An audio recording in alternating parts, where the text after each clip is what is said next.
Alright, can't tell if it's going to rain or not, but it's kind of moving me everything inside. So I set the table up and I'm getting ready to take this ring gear off. Yeah, this isn't much on the rocket scientry end of it. But it came with new bolts. I'll show you that kit here in just a minute, but I thought I'd go ahead and get this off there. And everything seems to be a different size. These are 3/4 bolts, and like I said, everything I pretty much took apart has all been some type of a different size. So better be kind of prepared for that. Have multiple sizes of wrenches and sockets themselves, because you know, everything has been a little bit different. Let's go ahead and take her loose.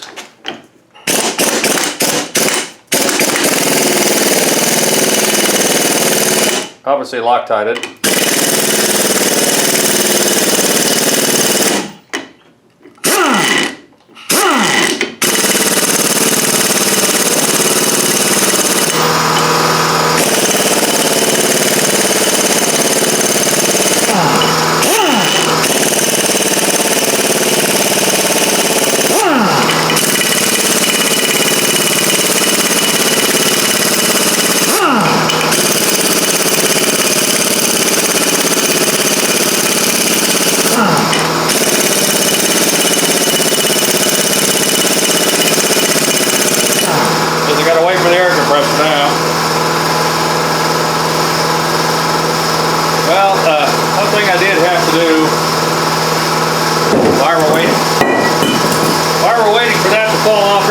Tooth off or something.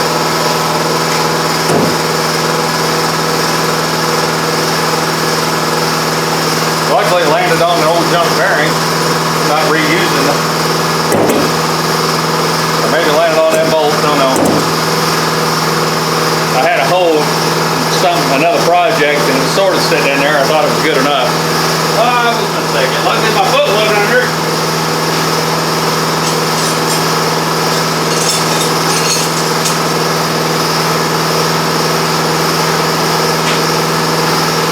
Must have left them out there. I didn't have a punch long enough to reach in there and get that, get those races punched out. I can't remember what I used last time.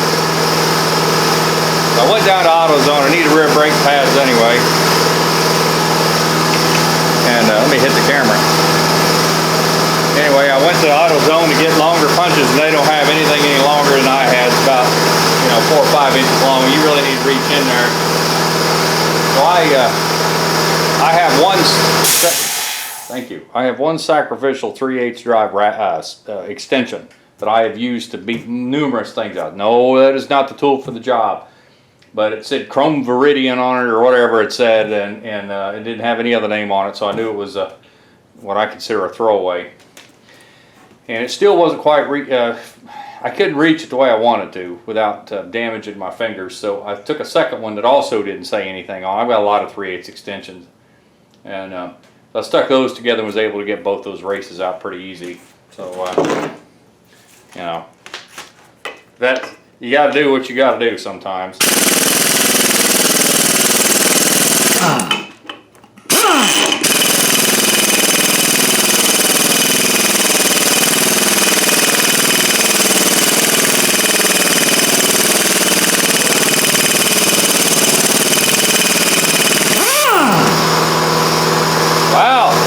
Now that I didn't want to have happen.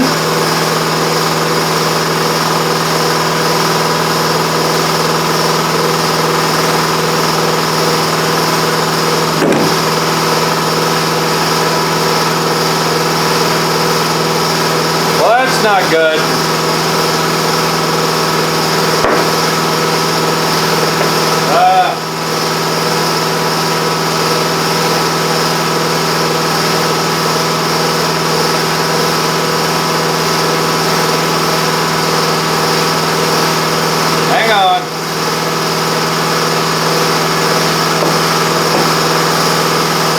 I see my problem.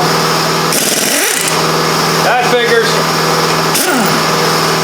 My stupidity didn't look at the end of the nut or bolt that says L on it, which stands for left hand. Don't be an idiot like me. Don't be an idiot like me. I can't believe I did that. I knew better than that. It's been Like I said, I don't think I've ever took a ring off. I said replaced bearings before, but never ever replaced a ring on it. So that was my stupidity. Guys, these are left-hand thread. Now I'm going to have to try to deal with trying to get that off, because I need that out of there. Wow, how much, look at the difference. They come out when you're not an idiot.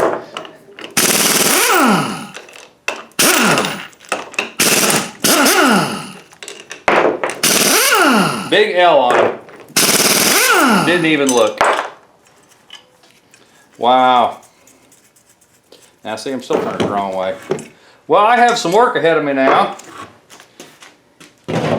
Now, hopefully that won't be a complete fight trying to get that out of there.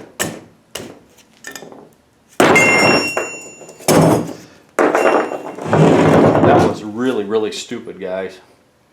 Okay, note to self. Pay attention to what you're doing. Maybe even a good idea to watch a video on this that somebody else has done. Hey, there's a thought. I like what you guys are doing. Wow.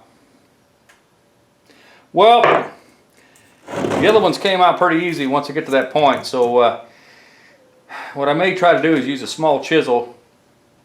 It's flush. Worst case scenario, clean it up with some brake cleaner and possibly weld a nut on it, a washer, then a nut.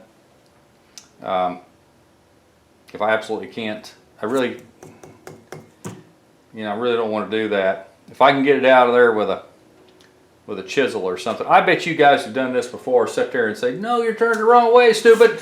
I wasn't listening to you because I thought I knew what I was doing. So, let's see what I've got for usable tools here. I mean, I've got easy outs and stuff like that, but they're all designed to go right hand, not left.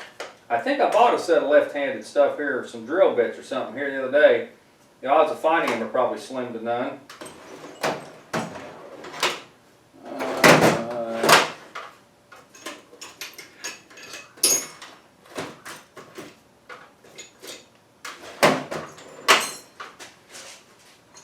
What an idiot! Just making more work for myself.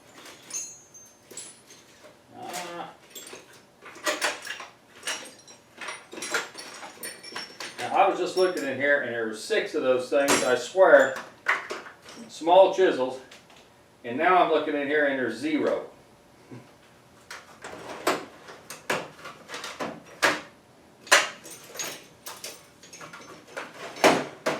Well, I'm going to have to hunt around for some tools, so there's no sense in you waiting for me watching a broken bolt. So I'll be back in a minute. Alright. Let's see what we can do here.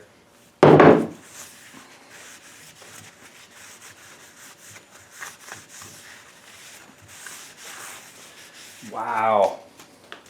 What an idiot.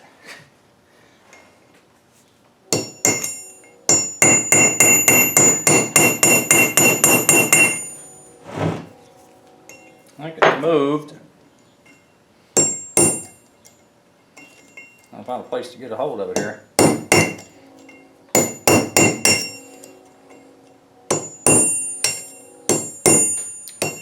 Using a combination of chisels and really small punches, but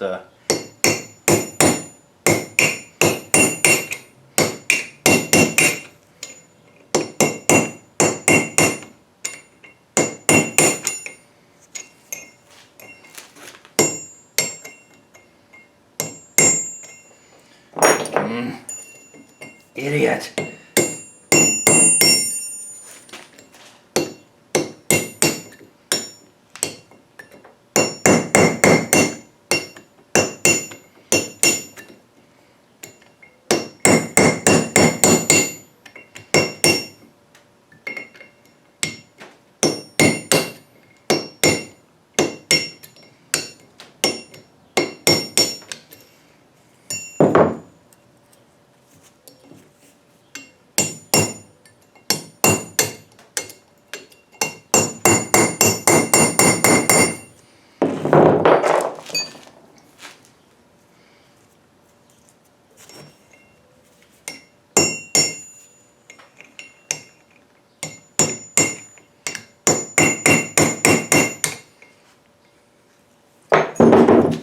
Well,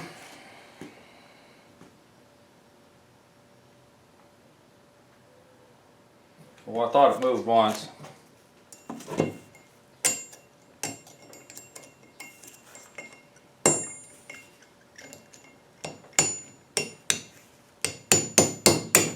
Just nothing to get a hold of. I could use somewhere I possess a Dremel. If I could put a little bit of a notch in it where I can get a hold of it with something, I could possibly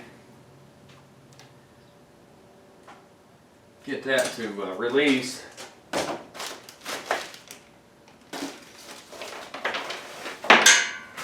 I don't know. My wife got me this Dremel several years ago. I bet I haven't used it 3 or 4 times. It's not that I couldn't use it, it's just never found the right, a lot of the right opportunities to use it, I guess. I know a lot of people use them.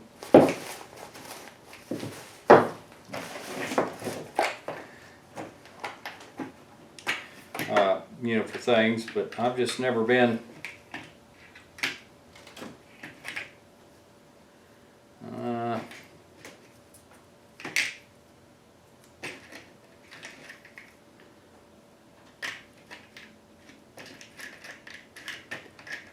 I'm not really seeing anything that's gonna help me a lot.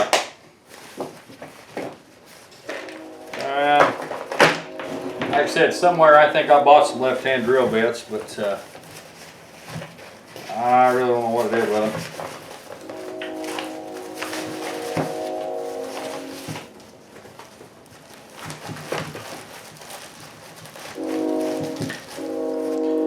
Let's see here. Man, not being an idiot would have sure made this easier. Let's see here.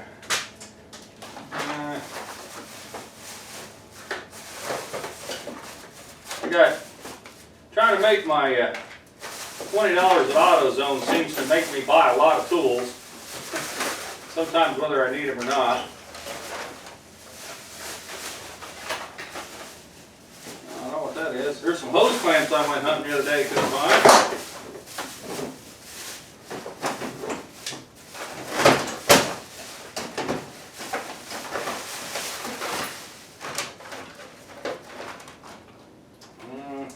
There.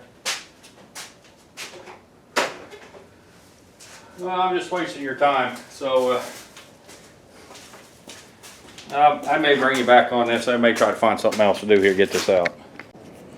Alright, I went more of a straight up and down angle with that chisel, and it finally started moving, so I can't find those drill bits anywhere. I've got about half a turn out of it now. Once it gets up a little bit, then I can grab it with something else, but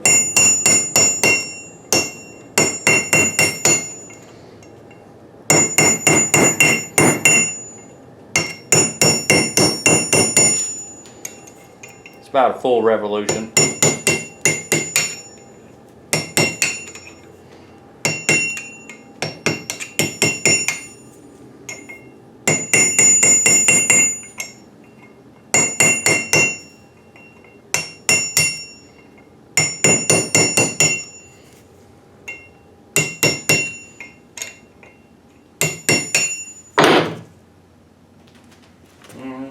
Can't turn it by hand yet, but it's turning easy enough. I could probably get it with something. A pair of pliers. Yeah. Well, this is why whenever you plan on something taking 30 minutes to do or 2 hours or whatever, I don't know if it works for you guys or not, but it sure don't for me. Because somehow I always do some ignorant thing that ends up really either slowing it down or making it so you got to order a new part. So every time I think I'm doing a video to help you guys out, it seems like all I'm doing is really showing you what not to do, because I seem to fail at about everything I try to do. And the ring itself actually looks pretty good. I'm not seeing anything, none of none of the teeth are chipped or broke or, you know, wore. So I'm actually pretty happy with how that turned out. And so I'll clean this all up and stuff before I put it together. But anyway, that's that part of it. And by the way, that race, this is the inner race, came out for the pinion. That's how bad that is. Yeah, this thing was absolutely destroyed. I don't know how much longer it would have lasted. So that's what you got to look out for. Okay, now we've got that ignorant part done. Me being the ignorant part. Let's go on to the stuff that I bought for it. Auburn gear, installation manual. Glad that's there because, like I said, I should have read that first.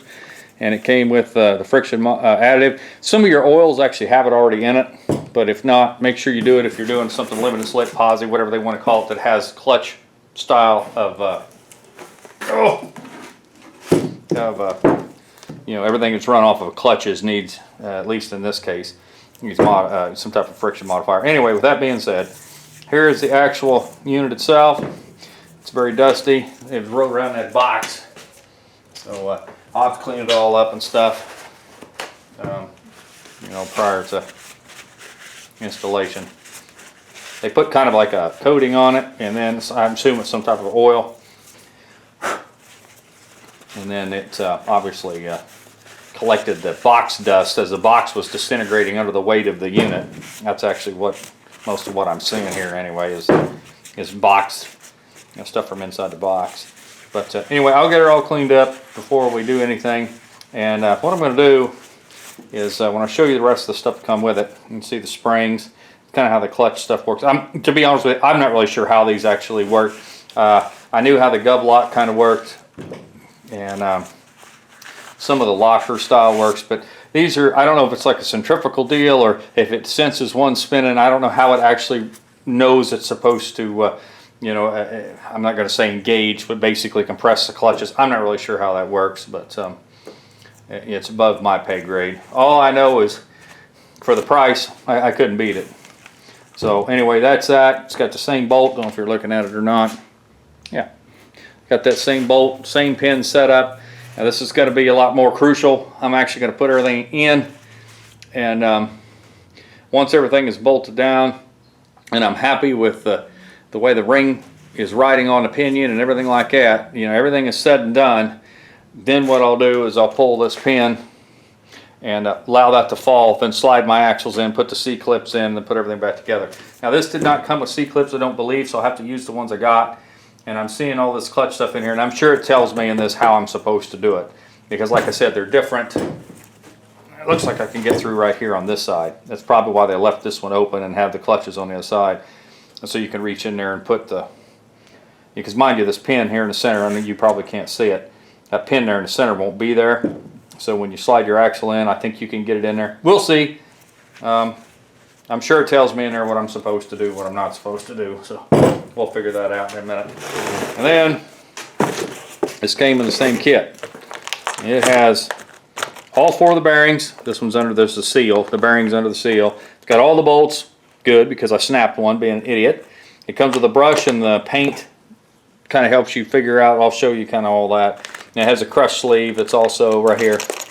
And then it's got a shim pack that come with it, so you can kind of shim this stuff out. And so anyway, all this, I don't know how good it is, but for what I'm doing it with, we're talking a two-wheel drive Suburban. It's not going to be drag race. It's not going to be four-wheel drive, you know, or a mud crawler. It's just something that it's going to be a highway, you know, an in-town user. So to me, this is going to be fine for what we're doing, and you know, pretty happy with it for the price, especially. So we'll see how well it works, but I'm pretty confident that it's going to do what it needs to do. So now on to the pinion.